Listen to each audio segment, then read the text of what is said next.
ಸೋಮು ಆ ಮಿಷನ್ ಕೊಟ್ಟಿದ್ದಾರೆ ಇವರಿಗೆ ರಾಮಲಿಂಗ ರೆಡ್ಡಿ ಸಾಹೇಬ್ರಿಗೆ ಮಾತಾಡ್ತೀನಿ ಒಂದು amount ತರಿಸ್ಕೊಂಡು. I have not seen anywhere coming. Why you always take my interview? I don't understand. I have not seen anywhere here. I have to do my job now. I also should not do. I also should think no. Just you have to do job. Nothing is coming. Why should I speak to you then?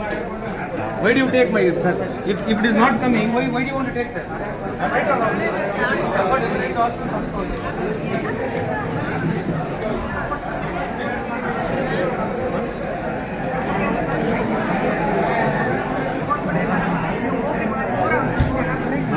ಬಂದರು ಇಲ್ಲೇ ಬಂದರು ಇಲ್ಲೇ ಇದ್ದರು ಅಲ್ಲೇ ಬಂದರು.